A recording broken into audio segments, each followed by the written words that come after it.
So I've been wanting to do a few upgrades on the electrical system. I've just been waiting for really the right things to come along on eBay, specifically breaker panel. This is the Marine breaker panel. It's probably kind of old, but it's cleaned up quite nice. So that way, get rid of some fuses. It looks pretty damn good. Go right about here. I already threw in this battery selector switch. That's going to be for selecting my auxiliary battery, start battery, or both to feed the auxiliary panel, which also means it kind of doubles as a parallel switch. And for when I do park this thing for a while, a few weeks or so, and it just sits there, got a little cheapo battery disconnect switch. And since I'm going to do a flush mount on it, I don't need that weather boot. I'll drill a hole the size of this. That way it'll stick through flush, and it's gonna go right about there, and you can already see the pilot hole. First things first, get these panels out of the way.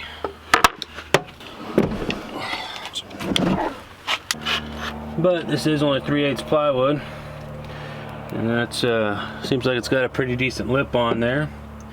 So we'll drill through a little bit on each side and call it good.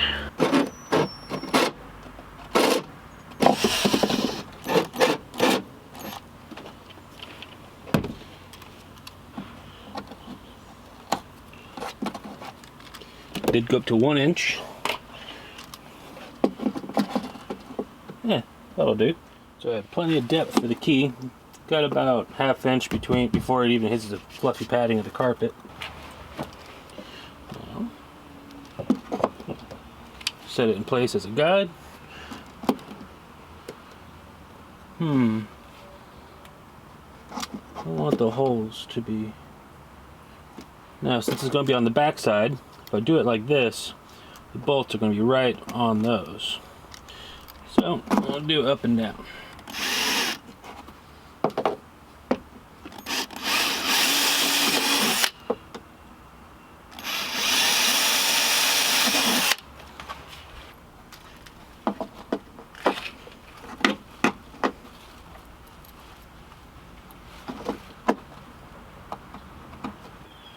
It's in.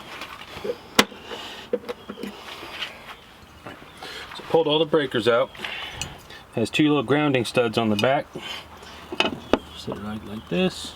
It's lined up there. There's a 3/8 bit. I'm gonna rest it on top. Oh, it's good there.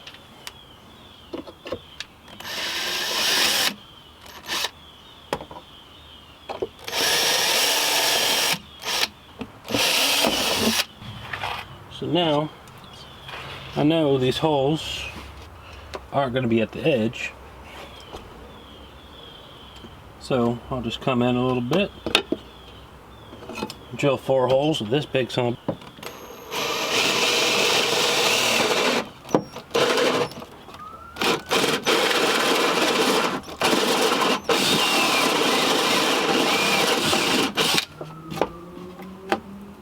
This side's a little high, but just barely covers up my sloppiness. I ain't going crazy anal about it because it's covered up by a panel. Time for the saw. Fit.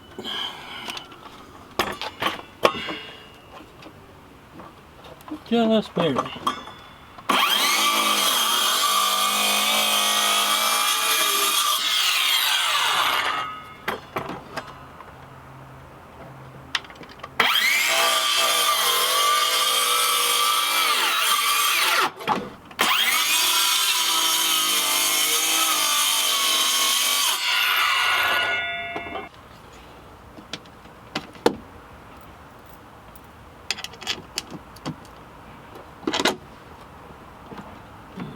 Tight with these ones.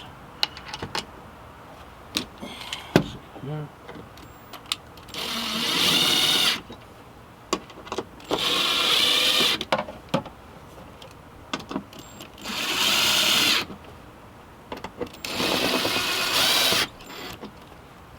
So now it's going to be time for some wiring, and it's going to be a bit of an upgrade since, well, one, I'm obviously getting rid of the fuse block, but secondly, I kind of have to rearrange all my stuff. So, dug out, brought up all the wiring. Comes the cover. Do all these connections. This whole harness runs up to the dash. Set that aside. This is the Harbor Freight hydraulic crimper, and if it'll focus,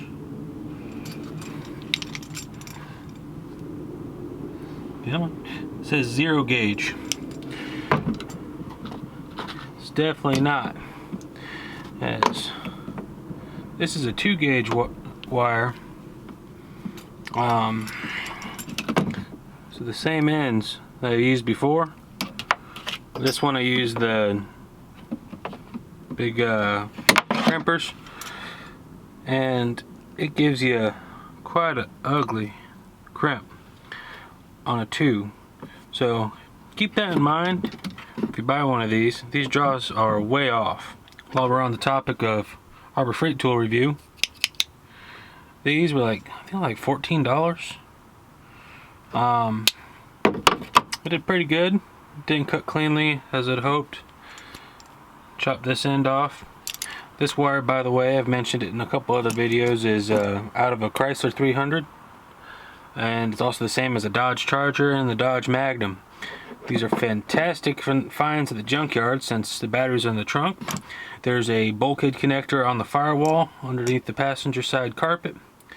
You undo that, undo this from the fuse box, and the entire thing comes out. And it's like 20 bucks at my local junkyard. So, beautiful length chunk of battery cable with an end and an alternator lead on it, or a fuse box lead. So great for a battery relocation on a budget. I just chopped that off. This is now going to go to that battery disconnect switch we just installed earlier. I got another lead left over from my first dual battery setup. So that cable, that's going to go from that switch up to the battery positive. So here's my battery lead. Let's choose it. Is this it?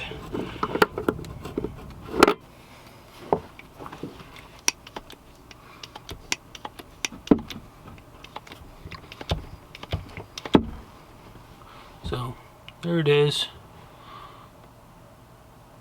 Kind of an ugly crimp, but it'll work.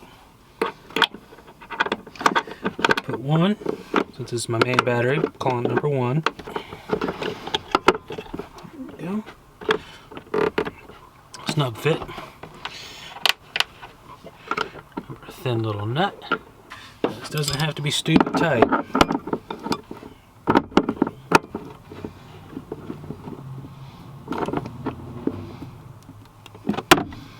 Do it. I mean, this is soft metal. You'll easily strip that little washer of a nut.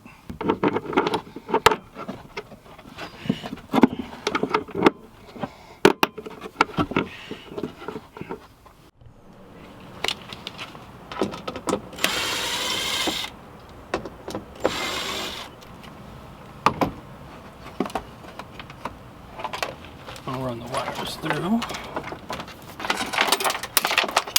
That's great. Pull the hardware off. There's a blue and green one. So these I'll leave long. No. Yeah. So this long yellow one, that's eventually going to run up to the roof. It's going to be from the switch to the roof floodlights. So let's see. This heavy one's going to be nav lights. This one is going to be floodlights. So flood up to the top.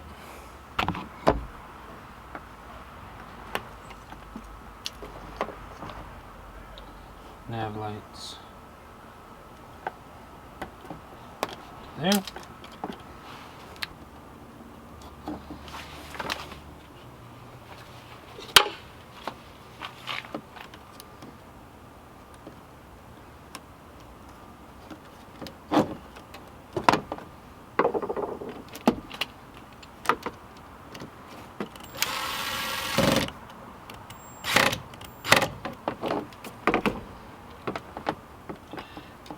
Now, I got my big 20 ampere. I'm going to use that for my inverter. So let's see what I have for wire. This is a 10 gauge. For what I got, it's good enough. The breaker is a little small. I'm going to have to get a bigger one because I'm not intending to run full power off that. But I mean, if I do, I have where to go? I got the alligator leads I could just throw on there if I really need a little bit more juice, but really that's just there to charge stuff like a drill battery or my laptop. So this little bit, I'll only experience about 0.2 volts voltage drop, and I could still go an extra half a foot. So this 10 gauge wire will do. I have some 8 gauge wire, but I don't have enough ends, so in the future I'll upgrade it, but for now this will do.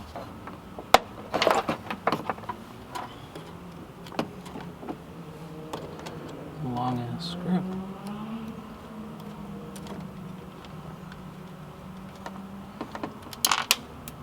I'll come back for that. Use this screw. Okay.